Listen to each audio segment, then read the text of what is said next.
muchas gracias Ángel y Marcos. Continuamos con nuestro foro. Y la verdad es que del mismo modo que todo el mundo tiene una anécdota sobre el apagón o un cómo lo vivió o un cómo vivió la pandemia, todo el mundo tiene una anécdota de un ciberataque o de un problema de seguridad, el día que te robaron la cuenta de Instagram, el día que te entraron, y se está convirtiendo en un riesgo cada vez más constante y además en permanente evolución para las empresas, ¿no? De hecho, quiero decir, salen noticias incluso de que las nuevas herramientas de inteligencia artificial van a aumentar el riesgo de ciberseguridad porque ya no te va a atacar un hacker, sino un ejército de bots. Entonces, bueno, contamos con el testimonio de Marcos Díaz Molc, como empresa que ha sobrevivido a un ciberataque, y contamos también con el otro lado, no el otro lado con un hacker, sino otra tangente más, que es el de las empresas de seguros que cada vez incorporan este tipo de problemas a las cosas para las que ofrecen soluciones, prevenciones o al menos seguros. Entonces, bueno, lo primero, empezamos contigo, Ángel. Cuando hablamos de que un ciberataque puede tumbar una empresa, ¿es un riesgo asumido o todavía la gente es muy confiada pensando que le va a pasar a otros pero no a ellos? Bueno, buenos días. Muchísimas gracias a 15.000 por invitarnos y por poder participar en este foro. Un ciberataque a día de hoy es conocido. A grandes rasgos, todo el mundo sabe más o menos lo que es un ciberataque, ¿no? Pero si bien es cierto que sí que se sabe que todos los días nos levantamos con noticias de algún ataque, pero seguramente se subestima el impacto real que tiene un ciberataque en una empresa. Da igual que sea pyme, que sea mediana empresa, que sea una gran empresa, se subestima. Y seguramente también se sobrevalora la capacidad que tiene la propia empresa para asumir o para salir medianamente bueno, de ese problema, ¿no? Con lo cual, bueno, hay muchísimo camino por recorrer. Si una empresa se pregunta, antes se hablaba de planes, se hablaba de plan de contingencia, de tener un plan, de prevenir. Si una empresa se pregunta, ¿yo hago algo de eso o no? Si se pregunta, si mañana tengo un ataque, una extorsión, si sé si debo pagar o no debo pagar, si se hace esas preguntas y no tiene una respuesta clara, bueno, realmente no se está subestimando esa situación, se está posponiendo el problema, ¿no? Afortunadamente existen soluciones, ayudas desde nuestro mundo, el mundo del seguro, el mundo del broker, pues estamos pues precisamente para ir de la mano con las empresas, para poder ayudarles tanto en la prevención como en la fase de ¿qué hago?, como en la fase de, bueno, pues hice todo lo que tenía que hacer, pero tengo unas pérdidas, ¿no? Pues para poder solucionar, poder atajar todo ese tipo de contingencias, pues afortunadamente hoy sí que hay soluciones. Marcos, bueno, en vuestro caso tenéis la experiencia de haber sufrido un ciberataque y de haber sobrevivido a él. Contándonos más no, porque aún no nos has contado, pero ¿en qué consistió el ciberataque que sufristeis y en qué momento os disteis cuenta de que no era simplemente un incidente, sino algo serio?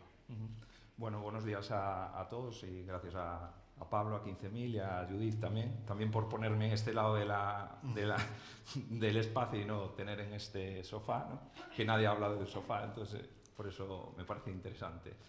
A ver, yo os cuento un poco la historia desde la parte más real, digamos. O sea, hasta ahora hemos visto un poco de teoría, pero me gustaría contar la experiencia también por si nadie ha sufrido un ciberataque, pues lo que decían antes, no es que si va a pasar, ¿no? Al final es cuándo va a pasar, ¿no? Que te va a ocurrir, seguramente en mayor o menor grado, seguramente te vaya a ocurrir.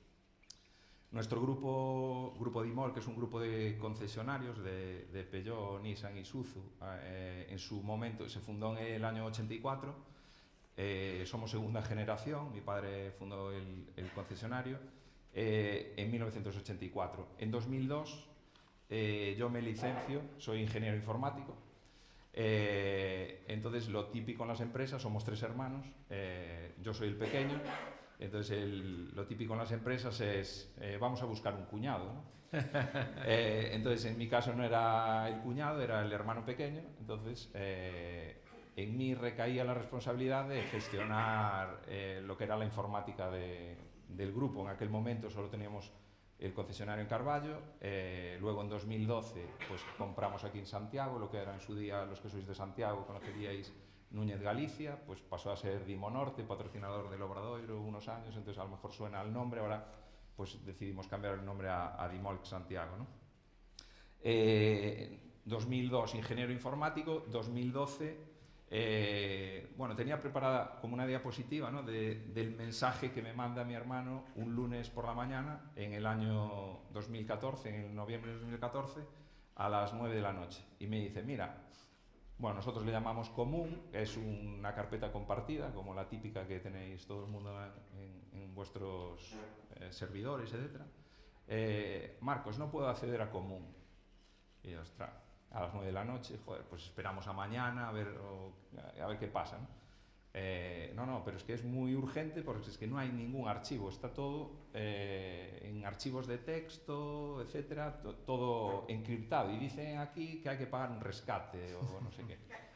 Y yo, hostia, entonces va a ser un poco más grave, voy a conectarme al servidor a ver qué pasa y absolutamente toda la información del concesionario estaba encriptada. Todos los archivos compartidos, etcétera, estaba todo encriptado, no se podía acceder a nada, simplemente veías el nombre de los archivos, etcétera. Entonces, yo como cuñado, pues tenía que resolver el tema, ¿no?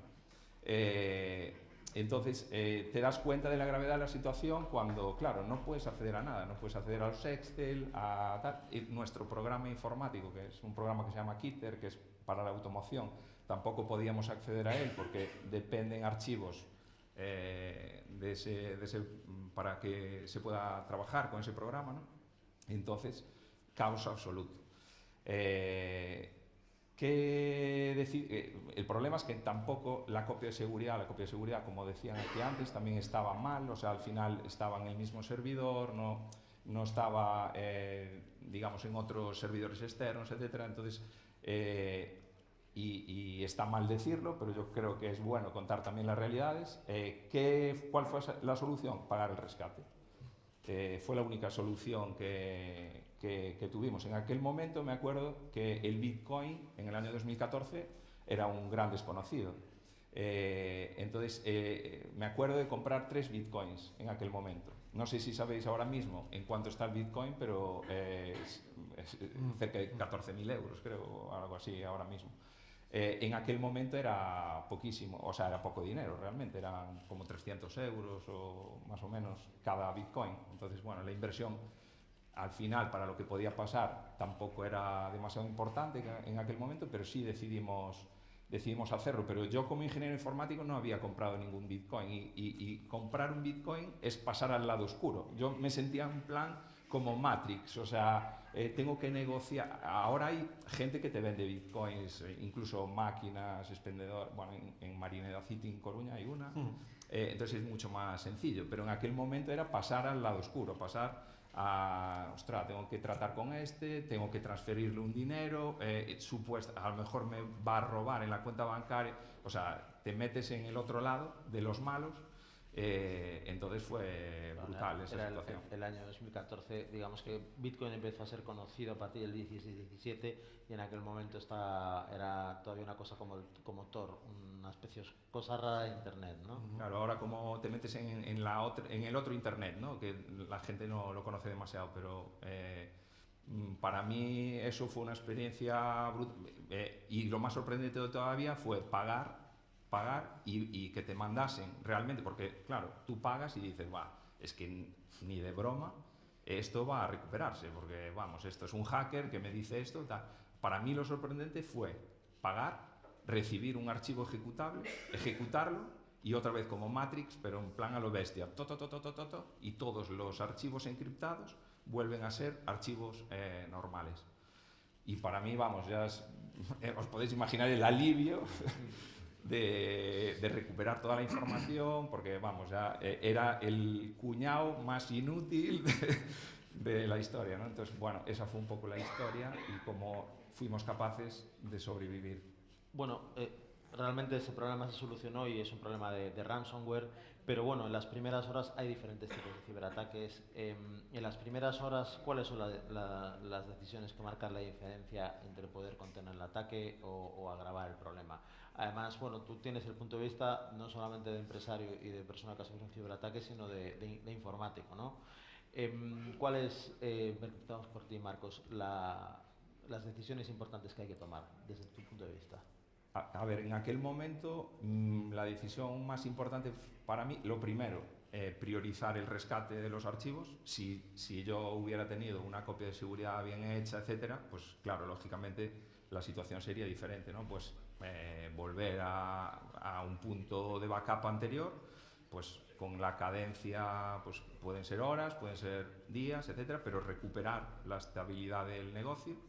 Pero para mí lo más importante en aquel momento, que se había rescatado toda la información, era hacer una copia bien hecha de todo eso, porque a mí nada, como decían aquí, nada me garantizaría que al día siguiente me volviesen a hacer lo mismo y pedido una cantidad superior, ¿no? O tal. Entonces, para mí la prioridad en aquel momento era recuperar la normalidad.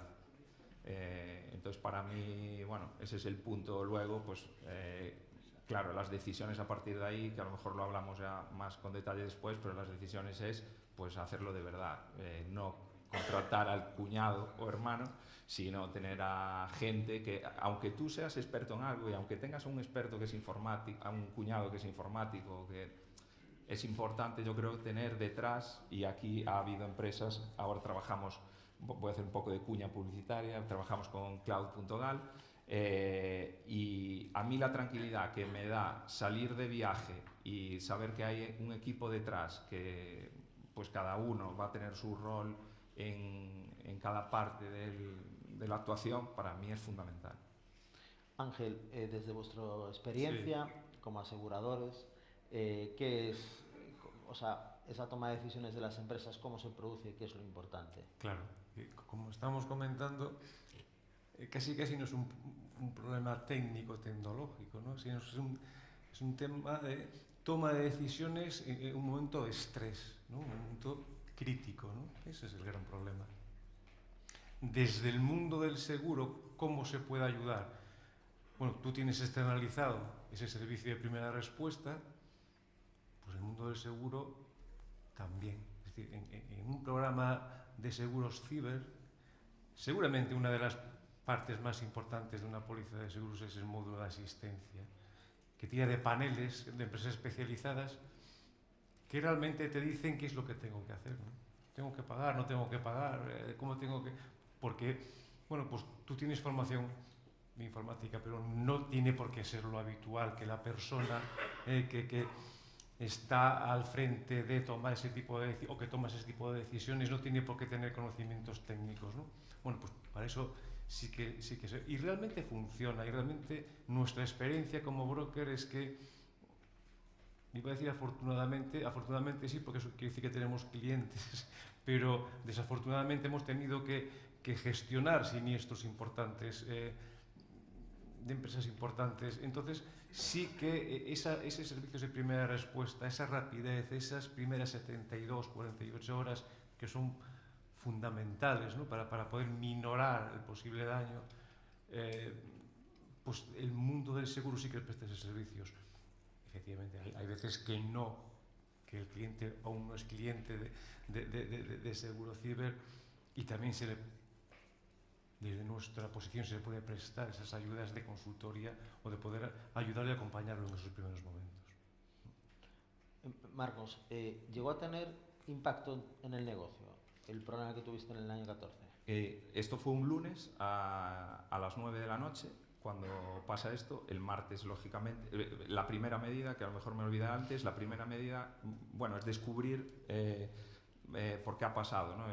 ¿Qué había pasado? Que un vendedor, uno de nuestros vendedores, había autoejecutado un archivo que le había llegado por email, y ahí estaba la base de todo. Teníamos una configuración de red un poco caótica, digamos, todo con carpetas compartidas muy accesibles a mucha parte de la organización, y a partir de ahí pues empezó a encriptar todo a partir de una sola persona, que por eso es importante lo que decíais antes de la formación, de nosotros ahora con cualquier cosa extraña, bueno, el fraude del CEO nos pasa todos los días, entonces hay que dar mucha formación a la gente, avisar, mira, los pagos, nunca voy a pedirte un pago urgente, este tipo de cosas, pero el impacto que tuvo fue, esto se rescató pues más o menos el jueves, entonces lunes, martes, miércoles y jueves no pudimos trabajar, entonces la gente pues abriendo órdenes de reparación de taller a mano,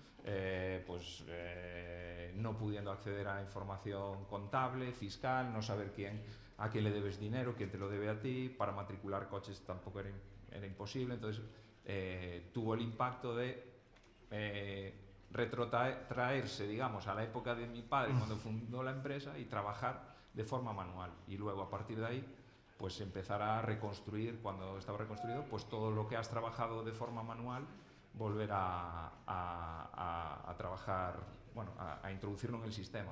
Pero el otro día estuve en una reunión en una empresa en donde éramos 8 personas, nos reunimos en la sala de reuniones donde también es comedor una empresa, y al mirar así alrededor veo, allí comían los empleados también, y veo el típico servidor físico a donde van todos los empleados a comer, encima del servidor un microondas para poner la comida, y me gusta que haya este tipo de foros, pero que los haya también desde este punto de vista que estoy contando ahora, ¿no? No de la teoría de que tenemos que hacer planes de contingencia. Sí, tenemos que hacer planes de contingencia, pero es que hay tanto que educar. O sea, que un servidor con los cables allí esté el microondas encima. Ostras. Yo soy informático, yo lo veo a primera vista, pero claro, hay muchísima gente. Bueno, ¿eso qué es? Eso, nada, creo que me dijeron que era un NAS o algo así. Y claro, hay muchísimo que educar, y cuando ves eso dices, ostras, pero tú sabes que aquí tienes toda la información de tu empresa, que si esto ya no es ciberataque, es que se caiga. Llevar el disco duro. Sí. O bueno, yo tengo ido a hospitales, no sé si os pasa, en hospitales todos los cables de red a la vista de todos los... a ver, desconozco, a lo mejor es normal, pero vamos, yo desde mi punto de vista no lo veo normal, que esté todo al alcance de la gente, ¿no? Entonces, bueno, yo creo que hay mucho que educar, y te agradezco este tipo de foros como empresa, pero también como informático, que yo creo que hay mucho que hacer todavía. Ángel, desde el punto de vista financiero, ¿las empresas están hoy realmente cubiertas para este tipo de situaciones? O como decíamos antes, la gente piensa que, bueno, malo será? Desde el punto de vista financiero no están todo lo cubiertos que creen o que creemos, ¿no? Sí que para un impacto inmediato sí que están razonablemente bien cubiertas las pólizas de seguro, pues desde multas, sanciones, pagos de extorsión, si hay que pagarlos, paralización de la actividad, pérdida de beneficios, sí que funcionan, sí que hay grandes indemnizaciones, pero no están financieramente amparadas para un daño estructural. Es decir, estamos hablando de que las pólizas de seguro, un seguro sí que te cueste daño inmediato, pero hay daños a medio y largo plazo, un daño reputacional, una pérdida de clientes estratégicos a medio y largo plazo. ¿Por qué? Bueno, pues porque no has podido atenderles, o simplemente porque mi proveedor ha tenido un ataque, mis datos han salido por ahí, ya no me encuentro cómodo trabajando con él. Con lo cual, a largo plazo no están preparadas todavía desde el punto de vista financiero. ¿Y qué debería tener una empresa para estar preparada? O sea, ¿cuáles deberían ser, bajo vuestro punto de vista, las prioridades de una empresa para poder estar preparada para un ataque y para poder sobrevivir a él? Ángel, desde tu punto de vista. Sí, para empezar, ser consciente de que tiene que sacrificar parte de su actividad, o parte de su producción o parte de su facturación cuando viene el ataque. Eso está claro. Vas a tener un perjuicio, tú lo comentabas, ¿no? Es decir, voy a tener que facturar a mano, voy a tener que volver a procesos de hace 20, 25 años. Bueno, pues sí tener claro cuáles son esos procesos críticos que sí o sí tengo que mantener. Pues si me pasa esto y mi sistema informático no funciona, tengo que facturar a mano, pues tengo que hacerlo. Entonces sí que hace esa relación de esos procesos críticos que sí o sí tengo que mantener, pero no todos. Porque si todo es crítico, nada es crítico, ¿no? Entonces, sí, tener muy claros esas prioridades, ser consciente de que voy a tener una merma en mi cifra de negocios. Entonces, preguntarme no si puedo mantener mi actividad al 100%, sino, bueno, pues si tengo que estar trabajando al 40, al 50%, puedo hacerlo sin colapsar. Bueno, vale, para eso, pues ya entramos en esas decisiones técnicas, ¿no? Pues tendré que segmentar redes, tendré que tener volvemos a ese plan, ¿no? Es decir, tener claro ese plan de contingencia, cómo debo actuar, cómo no debo actuar, y luego tengo la posibilidad de, como no todo lo puedo controlar, como no todo lo puedo asumir, sí que puedo transferir parte de ese riesgo a un mercado asegurador. Que cuando se pongan a trabajar, cuando ya pase, cuando ya tenga todo restaurado, cuando ya vuelva a funcionar con normalidad, sí que van a poder hacer realmente un examen, qué es lo que me pasó, si se puede saber, ojo que no siempre se puede saber, y cuantificar mi pérdida. ¿Cuánto he perdido? Bueno, pues ahí sí que hay una pequeña reparación de mis daños. No total, es decir, siempre que hay un siniestro, siempre no recupero todo lo que perdí, pero parte sí, ¿no? Entonces, bueno, eso también hay que ser conscientes de eso. Y evidentemente, pues tener un programa de seguros acorde y adecuado a mi actividad, a lo que yo necesito. Ni más ni menos. Y a veces es difícil, no es tan sencillo.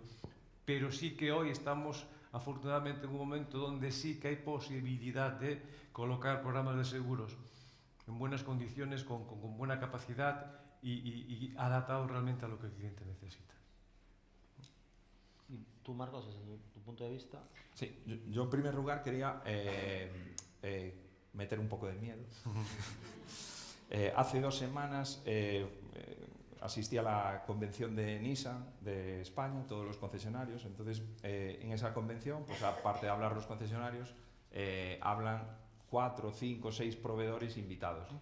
Entonces, uno de los proveedores es este sistema informático que tenemos, el ERP, para poder contabilizar, abrir órdenes de reparación, etc.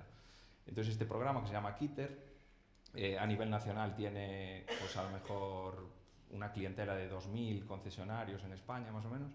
Y en lugar de hablar en la presentación de sus funcionalidades nuevas, de mira, esto ahora ya va con IA, no sé qué, eso lo puso en una diapositiva y las 10 siguientes fueron de ciberseguridad y ciberataques. O sea, ¿a qué voy con esto? Lo que nos decía era que le prestemos muchísima atención. Hay unos picos ahora mismo brutales de ciberdelincuencia, y en concesionarios muchísima. Nos decían que el rescate que piden ahora mismo medio, porque claro, antes os dejé con eso de, nada, fueron 1.000 euros y ya está, pero es que ahora mismo el rescate medio en concesionarios en España es de 150.000 euros. Hace 2 meses nos contaban que le habían pedido a un grupo grande de concesionarios $500.000 de euros de rescate. Y claro, si todo lo tienes bien montado y puedes dar marcha atrás, pues no hay problema, pues vale, te amenazan con eso y no hay problema, pero si no lo tienes bien montado, pues claro, no sé los sistemas que tienen estos ciberdelincuentes de saber si tienes unas ganancias X para pedirte X o no, o lo hacen aleatoriamente, lo desconozco, pero pasa y nos lo estaban contando en esa reunión, ¿no? Entonces, para mí, el plan de contingencia es las recomendaciones que nos daban ellos, que son los que lo viven todos los días. Lo que nos decían, copia de seguridad, y ya lo hemos hablado aquí, copia de seguridad, que sea automática, no que dependa de, no, es que el cuñado le da todos los días a las 9 de la noche allí a un doble clic que le hace la copia de seguridad. No, que sea automática, que sea fuera del sistema, que no sea en el mismo sistema como nos ocurrió a nosotros, que sea en otro sitio, a poder ser que se tenga externalizada.